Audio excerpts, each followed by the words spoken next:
On this episode, we're going to talk about what consistency will do for you. We have a great example today following in our series of agents that you maybe haven't heard of yet who are doing amazing things with their marketing, who are about to be stars in this industry. We're talking with Michael Caraway out of Dallas, who has become a really freaking awesome video creator in just a few short months as an agent.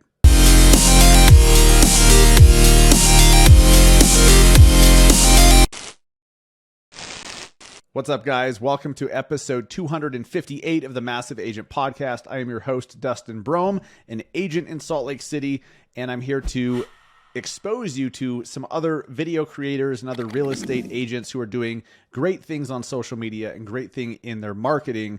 So this is part two of two of agents maybe you haven't heard of before, who you will very soon, because they're just so consistent doing great things on social, and they're attracting business from those efforts, and they continue doing the right things and improving at the rate they are. They're going to be big names in the industry. So this week we're bringing on one of our agents on the Massive Agent team, Michael Caraway, out of the Dallas-Fort Worth area, and he's somebody who I respect a lot, even though he's a fairly new agent. He really dove in and committed to becoming a content creator. And it's not the only thing he's doing, because let's be honest, guys, when you're creating content, when you're new, when you're trying to get business off the ground, if you're in a place where you're struggling and your pipeline's dry, content is not the short-term solution. It's just not. It's the great medium to long-term solution, and you must do it. But there's things you need to do to supplement to get business now. Content really isn't that thing. At least it's not reliably that thing. But Michael was pretty cool. He started doing reels, and within a short period of time, he got a listing just randomly from one of his reels from someone he didn't know was following him. So it showed him proof of concept that he was on the right track. And that was when, as you'll hear, he'll say that video kind of sucked, in his opinion. He was new to it, and he's improved dramatically. So as you'll see, especially when you go over to his Instagram, his videos have gotten a lot better.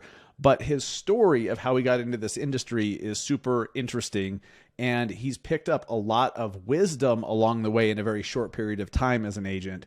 And that story is what we're highlighting today. So we're celebrating him and his consistency in doing amazing things with video and improving so dramatically so fast, but also the lessons that he's learned along the way, sharing those with you, because those are valuable no matter who you are in real estate, no matter how long you've been in real estate.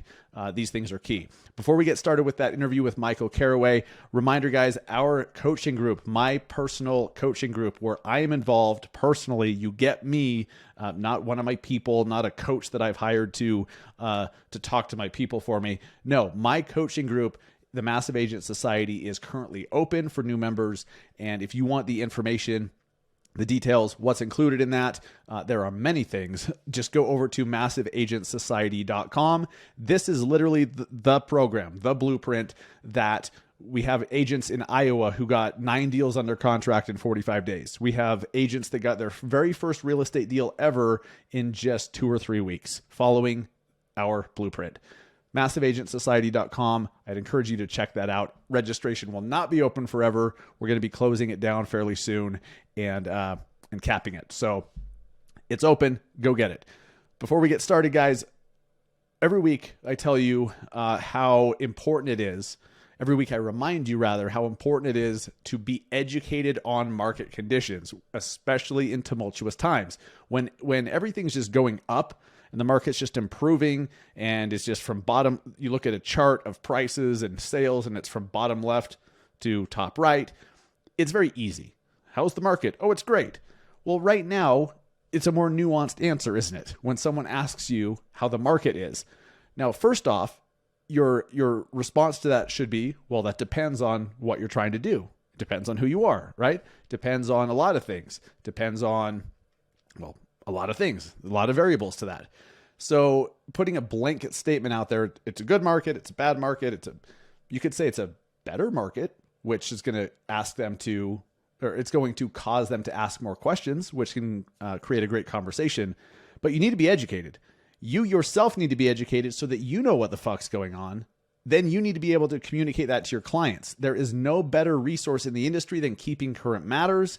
KCM is the resource to quickly, like within a few minutes, just catch up on what's happening in the markets. Like what's happening, where are things trending, what do you need to know? And then more importantly, how do you communicate that to your clients so they can be better educated and they can make better decisions on what they're trying to do when they're trying to do it.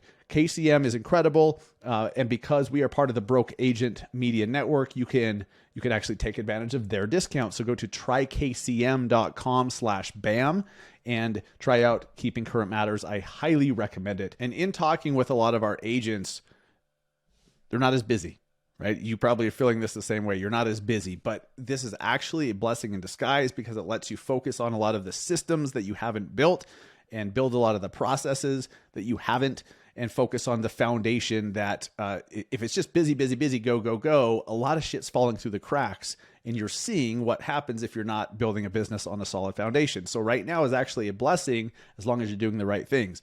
What a lot of the most successful agents, the most productive agents, those that are growing the fastest right now, they are going back to their CRM. They're going back to tracking. They're going back to drip campaigns. They're going back to lead follow-up and making sure that all the holes are plugged, that stuff gets automated that should be automated. Not everything should.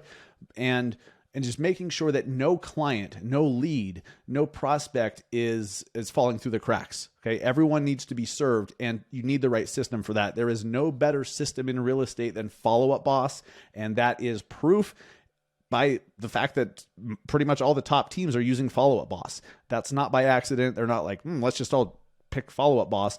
No, there's a reason for that. Success leaves clues, and Follow Up Boss is so confident that you will see what those top teams see in Follow Up Boss, that they want you to try it for free, no credit card required whatsoever, for 30 days. All you have to do is go to massiveagentpodcast.com/followupboss and try it for free for 30 days. Please, if you're going to sign up for the free trial, actually use it. Don't waste that. Use it and find out for yourself. Is this a tool that you can use moving forward to make your life easier, to be more efficient, and to increase your sales and profitability? I believe that it is, and that is why I endorse them so emphatically here on the show. Once again, massiveagentpodcast.com/followupboss. Go check it out. Let's get into the interview right now with Michael Caraway, a rising star in real estate. He's in the Dallas-Fort Worth area, up in Allen, Plano, Frisco. He works all of Dallas. So if you're looking for a Dallas referral partner, check out Michael Caraway. And you're going to want to after you hear his story right now. All right, guys, I'm here with Michael Caraway, a realtor in the Dallas, Texas area. Michael is probably the most consistent content creator that I'm personally connected with. It's really cool to watch you, Michael. But welcome to the Massive Agent Podcast, my friend. Dude, I appreciate it. I'm excited to be here. It's been kind of a fun journey because I watched you for, solid 3 months before we even got a chance to connect, and now I'm on the show. It's pretty cool, dude. That is crazy. That is pretty crazy. Well, congrats, because you've earned it. It's it's not like you're sitting on your thumbs waiting for business to fall in your lap, which unfortunately too many agents are. You're a doer, and so I'm excited to hear about the things you're doing. So, Michael, anyone who's not connected with you yet, they will be after this episode. But if they're not connected with you yet, tell us real quick, like, how long have you been an agent? How did we get to this point right here? Because the story of all these ups and downs and twists and turns and like pivots and changing direction and like killing this thing and adding this, like, that's natural, but you've done it consistently. And that's what I want to highlight is, what did you think was happening? What did you learn you shouldn't do or do? Start at the beginning. How'd you get here? Yeah. So, rewinding a little bit, back in college, my brother and I started up a marketing agency that worked with real estate agents and brokerages. And we just kind of stumbled into that kind of niche. And what I saw real quickly was that, we were helping them make a lot more money than what we were making. We were building their brands, and we weren't helping our own brand. So the light bulb kind of went off at that point of, someday I wanted to make the transition into real estate. And so, fast forward a few years, we're out in Denver, Colorado. Ended up going full time into one of my clients as a director of operations, and hit a wall, dude. Like I was just like super unhappy. And, after a lot of reflection, I just realized that I was at a point where, I wasn't growing anymore. And I wasn't in a position to where I could grow as much as I wanted to. And so that's when I knew like I had to make a change. And so that was about a year and a half ago. So I was still in Denver. We were in the middle of all the COVID crap that was going on. Yep. My wife and I were having our first daughter. Cost of living in Denver is not great. We also had a layer of my wife and I wanted her to stay home with our first daughter. And I wanted to jump into real estate full time. And so we're like, how the heck do we make any of this happen? Because all of those different variables together, it just doesn't make sense, right? It's a lot of risk given their circumstances. But, I'll give credit to my wife and I, like whenever we face situations like that, which have been multiple times in our life, we just like face it head on.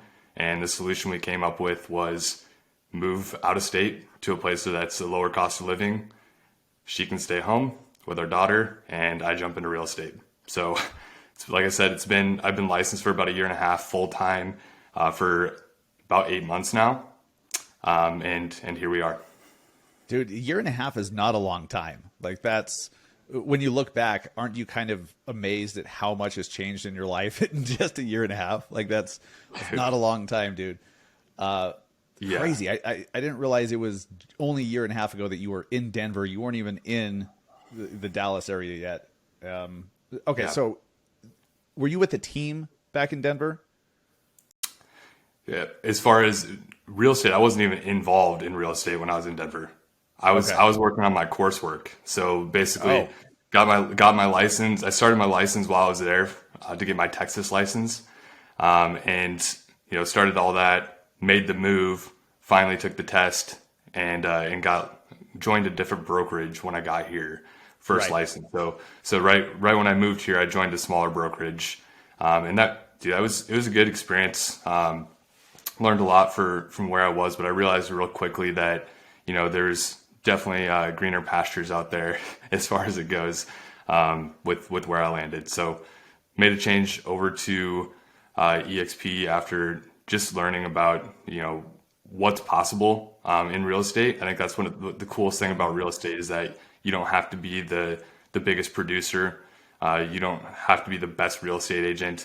It's about like, how are you going to take advantage of the opportunities in front of you? And I think EXP kind of positions you to really like take advantage of a lot of different areas that, traditional real estate agent can't.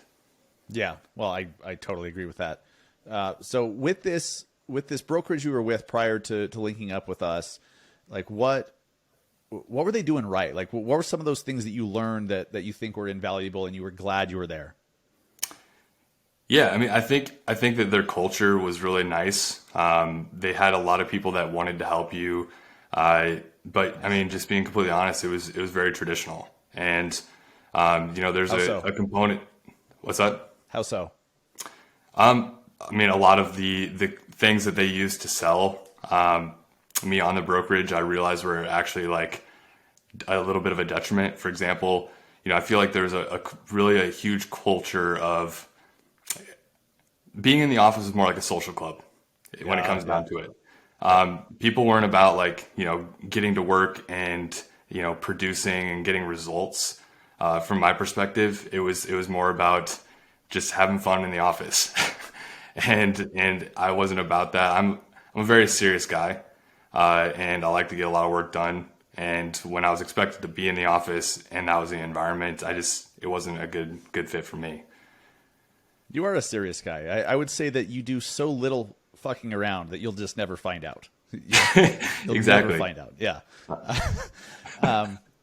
Dude, that's such a common thing in offices, and that's not necessarily a problem unless you leave and you're just like, well, that was fun, but I didn't do shit. Like, you're more of an entrepreneur, obviously. And so at what point did you realize like, hey, this is just not the best culture fit for me? Like, this is all great. These people are doing things their way, but it's not my way. Like, was it like all of a sudden, or was it like a gradual thing? And then walk us through how you started looking for the transition to something more fitting for you. It was a gradual thing for sure. And what, but like How long were really you there? I was there for probably 3 months. Okay. And I was never full time at that point. I was still juggling my transition out of the other company. But what I'll say is that like education is super important to me.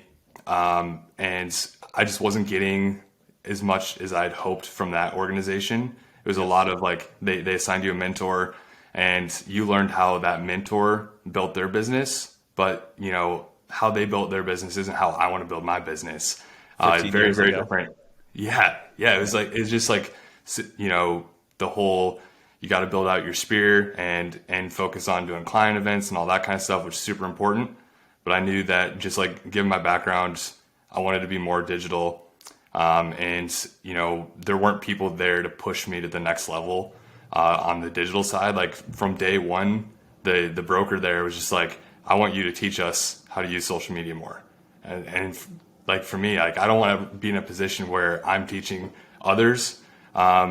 As far as my brokerage goes, I want other people to also be challenging me.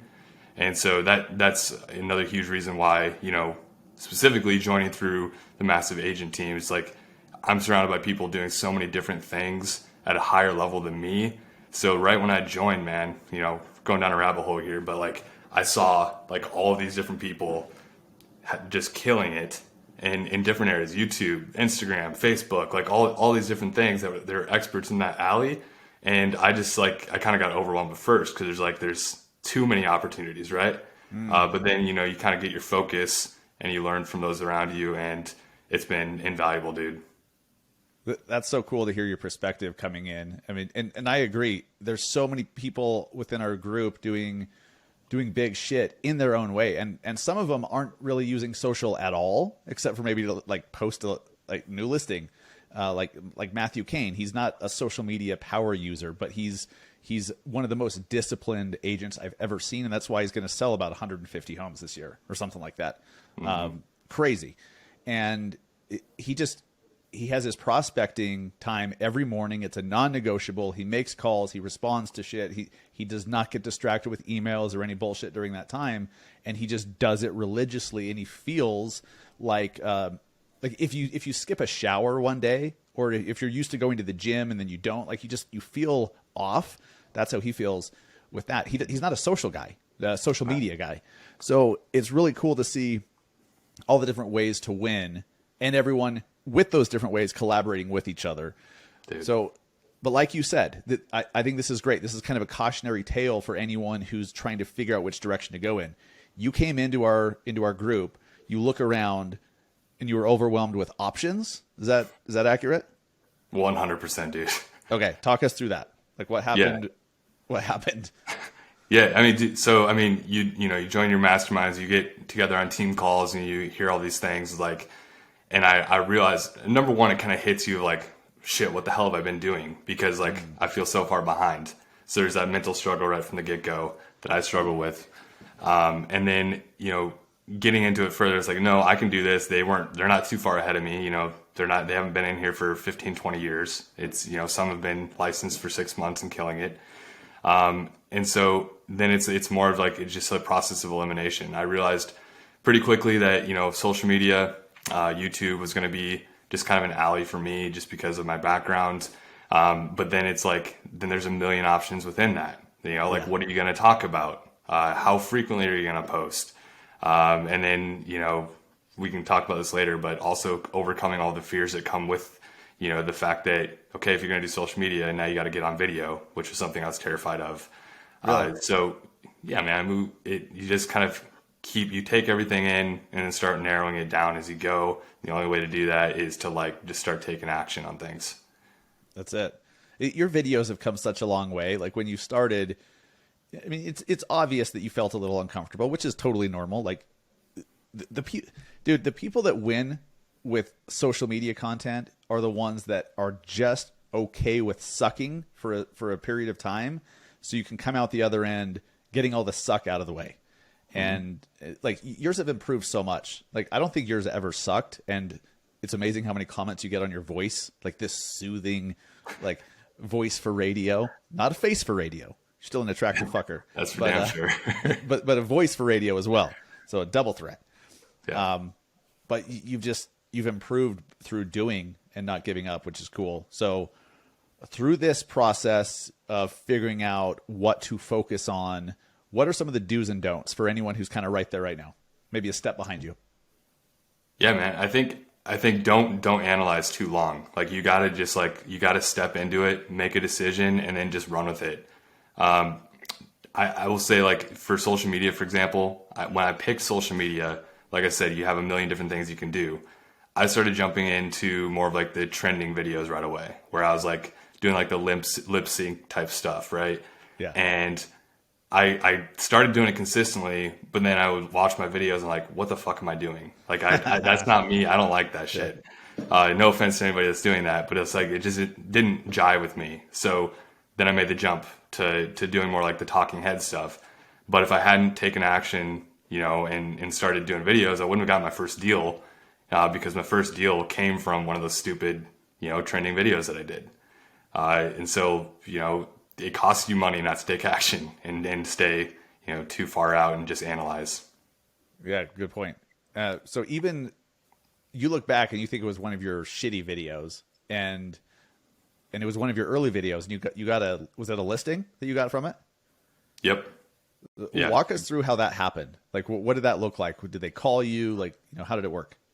It's like, I just couldn't like believe it when it happened, because it didn't make sense. Like, there was no particular video they mentioned, in this particular case. I just got a DM that I'll have to pull it up, but I think it was literally like, "Hey, we're going to list our house. Are you interested?" ?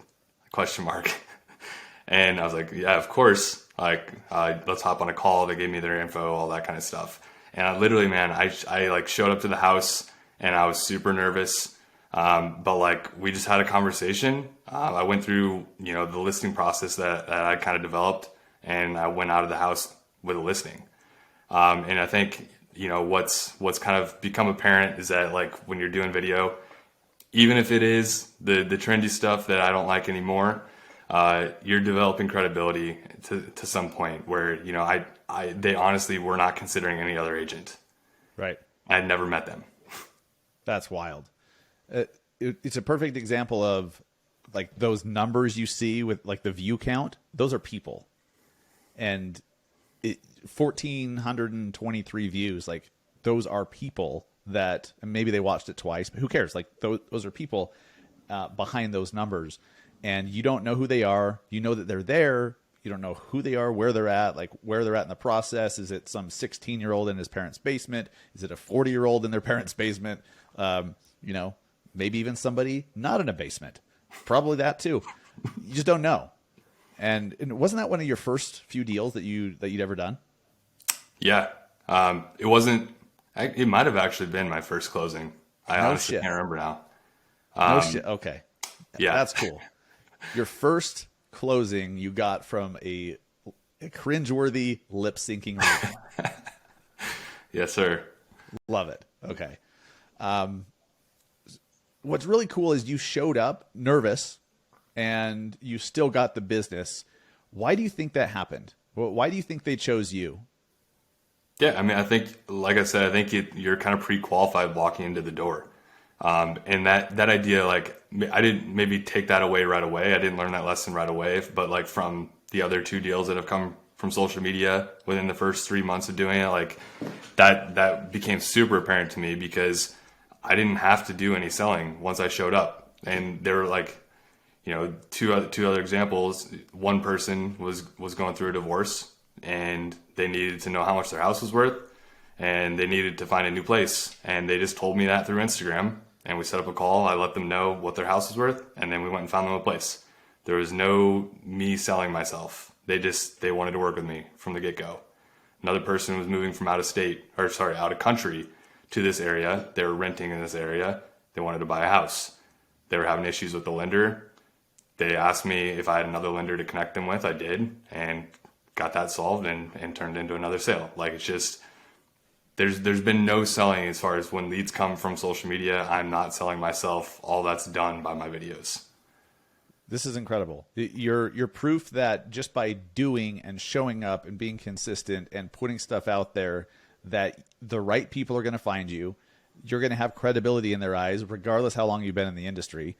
And it, how cool is that, knowing that you're showing up for a buyer presentation or a listing presentation and you're not competing with four others. You're not like having to show up and sell yourself.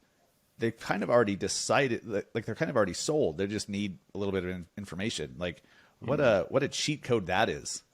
And dude, how amazing is it that you can invest more time in helping them instead of trying to promote yourself too? Like it puts you into a way better position to go in and just add value. Absolutely.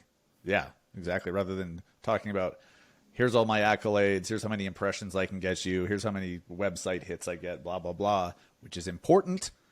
But if you could skip it and just focus on what they need and ask good questions, then hell yeah, that's great. Have you been in the business long enough to be getting referrals from clients? Just starting to. Yeah. Well, I've gotten one referral that's closed, and I've got two other referrals that I've received, just haven't closed yet. From your clients? From clients. That's amazing. You're already building a solid foundation.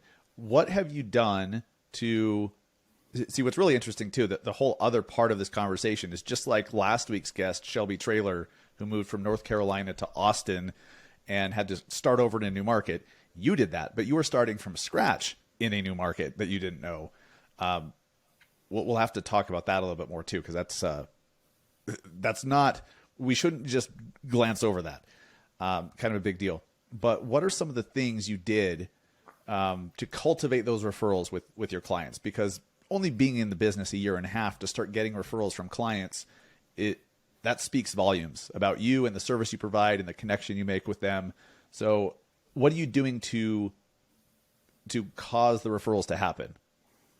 I mean, dude, it's probably the wrong answer, because I've proactively have not tried to get referrals at this point. I've 100% focused, like my big thing is communication. And so I feel like that's the name of the game when it comes to working with clients on the buy side and the sell side. And so I over communicate with them throughout the entire process. I think that creates an amazing experience, and they're just ready to refer me by the time business closes. I stay in contact with them after they've closed, and just, how's the move going, all that kind of stuff. And that's just how I've gotten the referrals at this point. Well, it sounds like you actually give a shit and that you don't just treat them like a transaction. Dude, that's how I treated clients early on, because I'm like, okay, let's get this one closed, and I got to focus on this other one. I wasn't consciously treating them like transactions, but that was the result. And I didn't get a lot of referrals until I switched just a little bit, just a slight mental tweak. And you've done that naturally, which is awesome. What else, man? Like, so now that you've kind of like gotten some focus, some clarity on the direction you want to go and what your pillars are for marketing yourself, growing your database and all that, what are you working on? Yeah, man. So, I mean, about 2 months ago, when was the Build conference? Was that back in August? August, yeah, in Dallas. Yeah. So about that time, I hit another big change in my life, I guess, where it's just like my eyes open to the kind of business I want to build.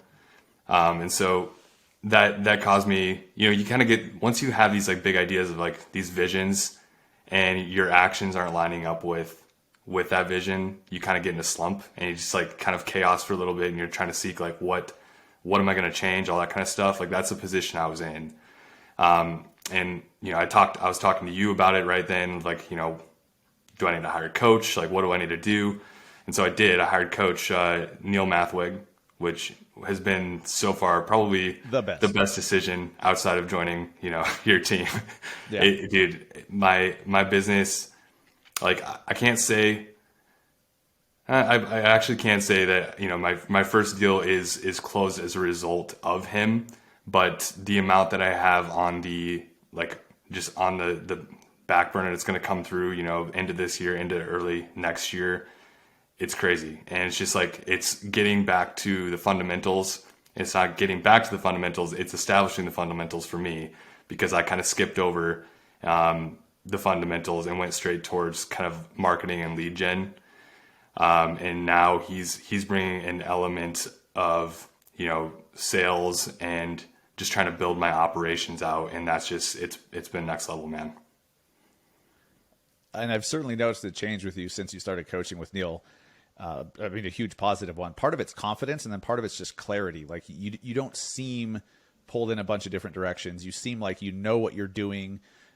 Probably a little bit impatient for the results to come. If you're like me, I think that's normal. But you don't seem like worried or frazzled or like, oh my gosh, like is this going to work? Like you know what you're doing, and then you just go after it. Like what else is Neil teaching you? Like what else have you gotten out of hiring a coach? I mean, the biggest thing, I think the most helpful thing right from the get-go was so simple, and it's his idea, his concept of matchmaking. And the concept is, the buyers out there, they don't want, another guy. They don't want somebody to reach out and say, I can be your realtor or whatever. Really, if they're a buyer, they want a house. And sellers want buyers. And so as a real estate agent, our number one job is to matchmake and find the right buyers for the sellers. And up until that point, like everything that I had done, I had waited to work for people until they were like, okay, you're my real estate agent, sign the buyer rep agreement, all that kind of stuff. Then I'll get to work for you. His perspective is no, put in the work, create the opportunity, and then get the deal done.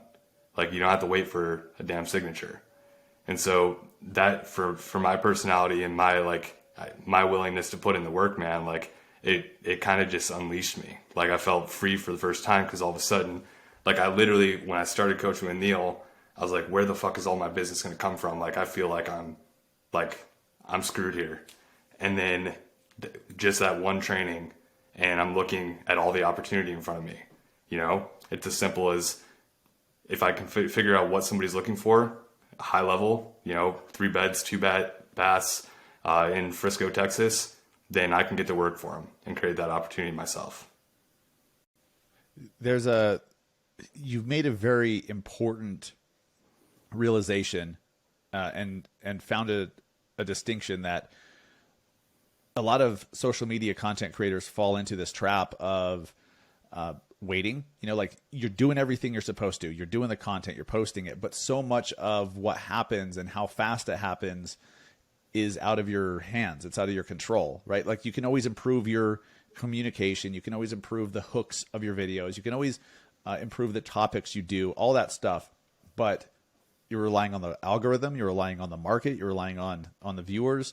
And to a certain extent, didn't you kind of feel not out of control, like, you're wild out of control, but like you didn't have control because you lacked a certain proactivity. And it sounds like you found that with the matchmaking, because now you can find out what a buyer's looking for, go find it for them and then say, hey, I found it. You control that shit. Like you're being proactive, like you said, rather than waiting for them to sign the buyer broker agreement or buyer rep form, whatever you call it. And you have full control over that process. Do you think it seems like that's where your confidence is coming from?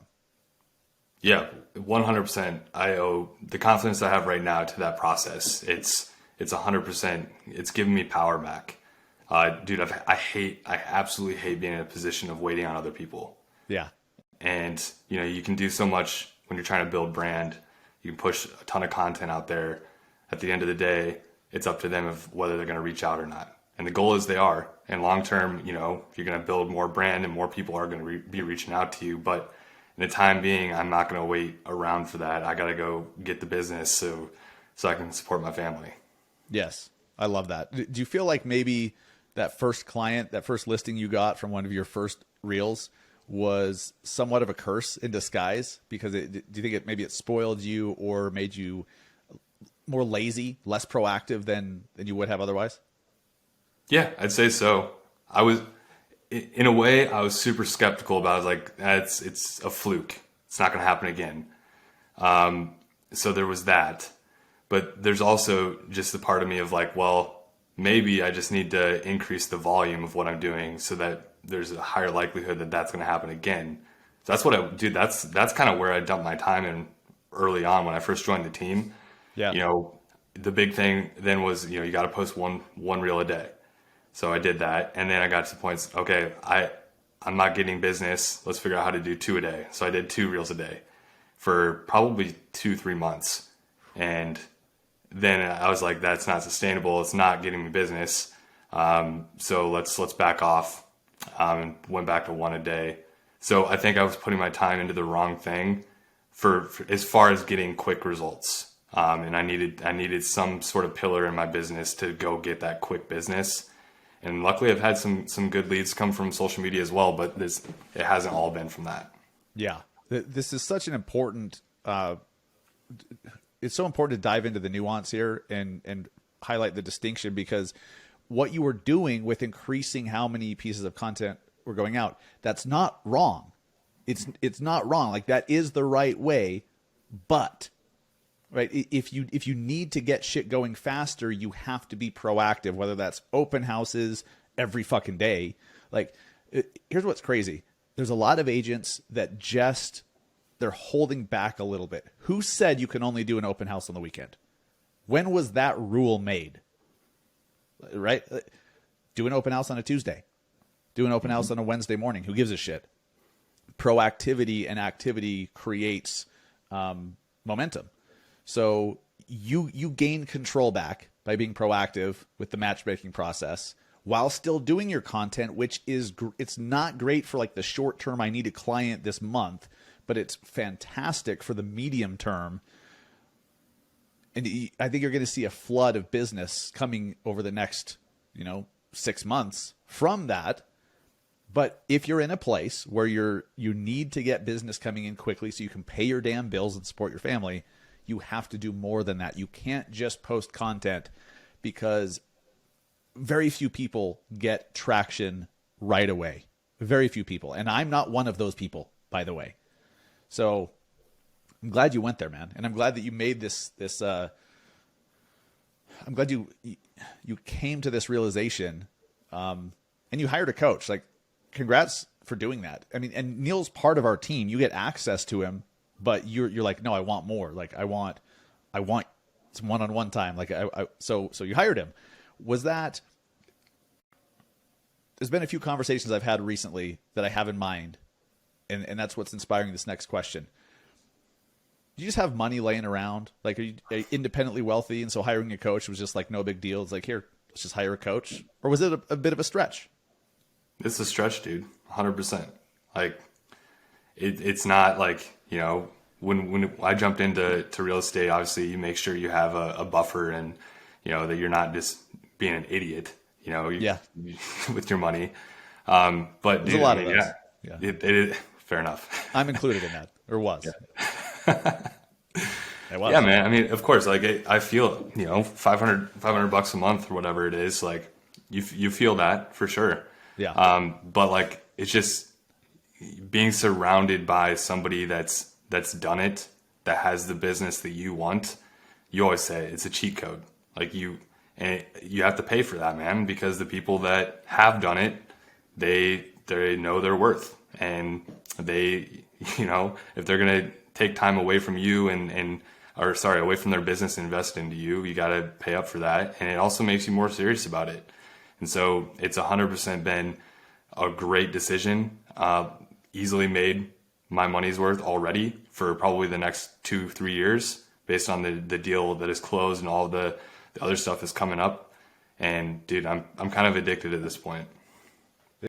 Dude, it opens Pandora's box a little bit too. You're like, who else can I hire to get faster results? Like, what masterminds can I join? Who can I hire as a coach? Like, it's pretty cool, but you figured it out. Like, so, I mean, what I can say about all this is, like, because I was in this position where it's like you're staring at a computer or you're staring at a wall and you're just trying to figure out like what the fuck to do. Or if you're second guessing yourself of like, is this the right path to take? Like, that's the minute that you need to find somebody that's done what you want to do. Because like you waste so much damn time. Like, I think back to, like, especially when I was first started the business, I just spent so much damn time thinking And like, this isn't a business that you can afford to just think. Like, you just got to do, and having the confidence of Neil, having the confidence, especially like on the content side specifically, and the mindset side with you, like, you just, there's the roadmaps there. You just got to put in the work. That's it.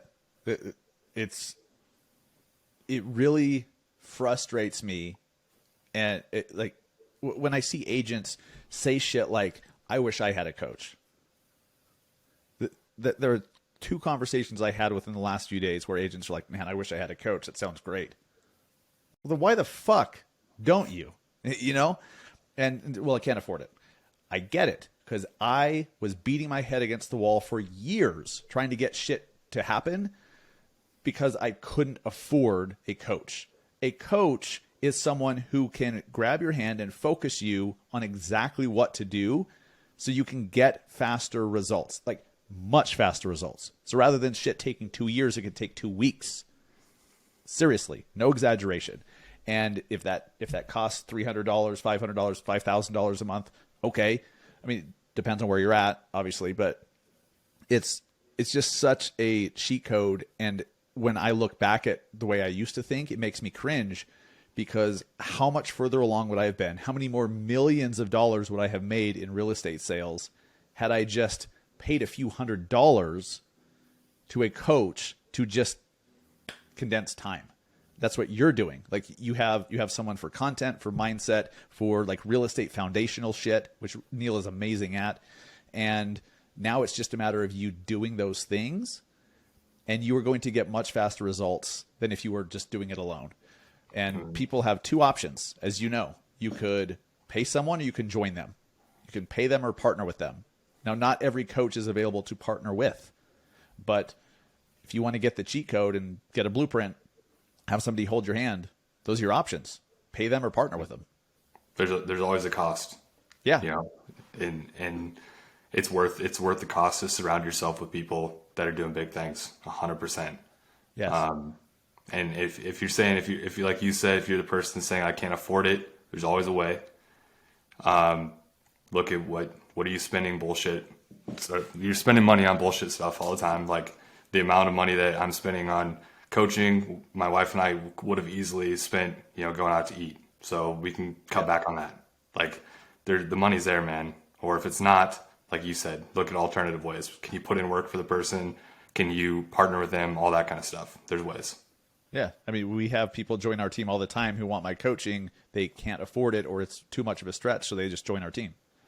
Yep. And then they get it for free. So, like, how awesome is that? And that's what you did. And then you took it a step further, which is super awesome. And that's why you're growing so fast. You are becoming someone that agents must follow. You're an example of somebody who's really improving their content rapidly. Talk us through that process, like content specifically. Where did you start? Well, I know you already talked about starting with the lip syncing and trends, but then now it seems like you've learned the power of telling stories. Is that accurate? Is that kind of your focus now? Yeah, in a way. I'm definitely experimenting for sure. Like, everything I'm pushing out now is an experiment, because when you first start doing video, it's about getting video out the door, and Yes. and for me, it's still very much that. I want to post one video a day, and so that's very much a big thing. But now I'm just trying to rack my brain about how can I increase my reach? How can I increase the number of people that are going to end up reaching out to me? So I'm now kind of going back and trying to refine the things that I'm doing just to make sure I'm getting the most out of my content. One of those things is, trying to tell more stories. Somebody said, actually, I think it was Phil Treadwell, our mutual friend. He made the comment that... Such an asshole, by the way, Phil Treadwell. Oh, big time. 100%. Yeah. But he made the comment, like, nobody wants to get talked to and be told how to do something. And I thought that was really interesting. He's like, but people are way more receptive if they think you're talking to somebody else. It's kind of like if I was looking at you right now, and I was trying to tell like you how to do something, but then there's this like other person sitting off to the side that's just kind of observing our conversation. They're going to be a little more receptive to that. And I don't know if that's true. I'm just testing that right now, of like using more third person type stuff, using more story content, versus saying you have to go do this. And it's been hit or miss. I've gotten the one video that I published that has the most reach definitely was that format, and was more story driven. But there's been others that have tanked, so we'll see. I love how nicely you said Phil may completely be full of shit, but I'm about to find out. No, he's not wrong, and that's super interesting. Like if somebody came to you and they're like, Michael, you need to buy this stock, it's about to explode. You're like, okay, cool.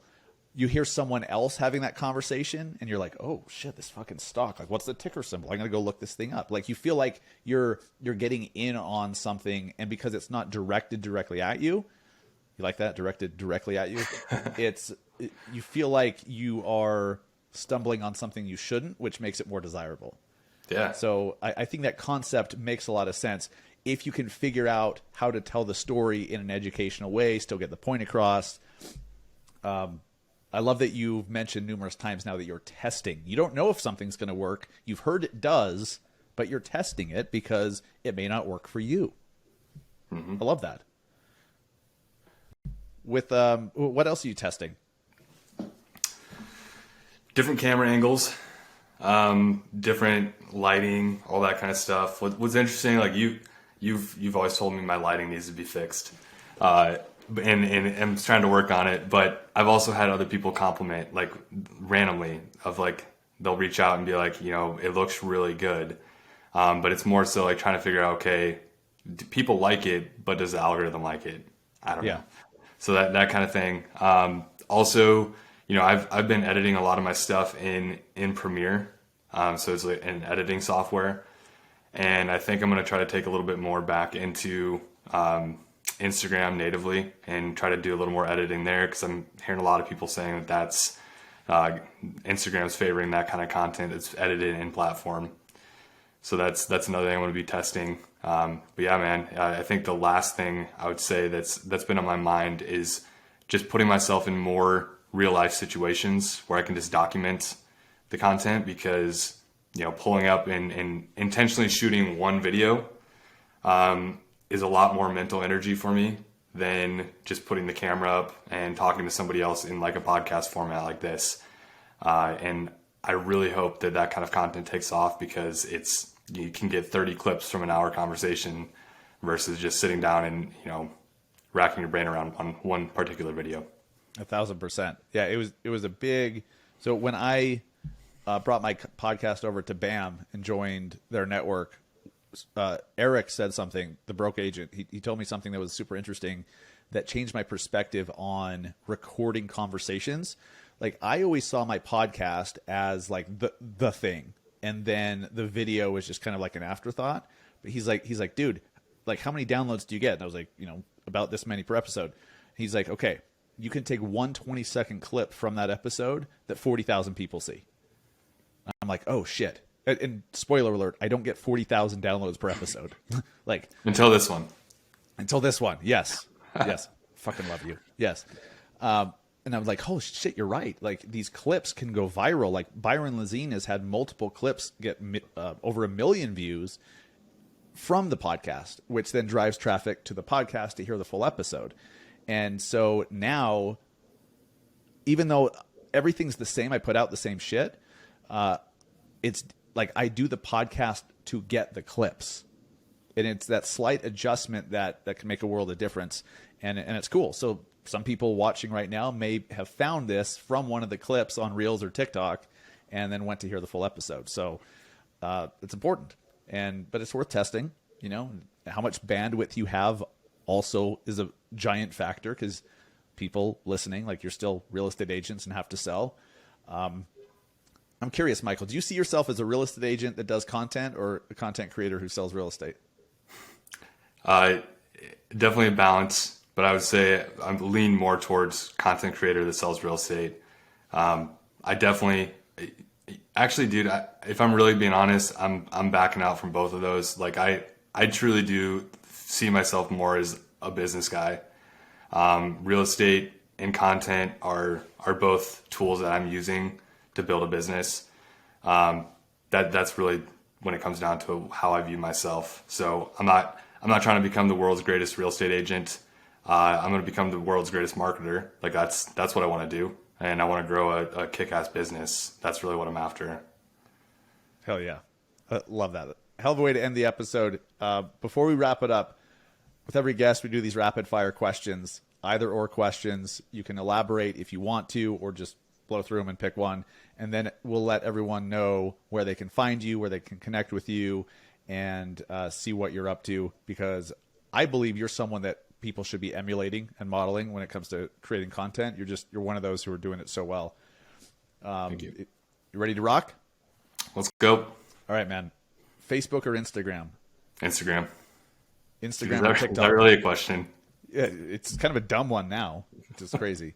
Instagram or TikTok? Instagram. Books or podcasts? Books. Books or audiobooks? Books. Something about the physical touch, man. Huh? Fair enough.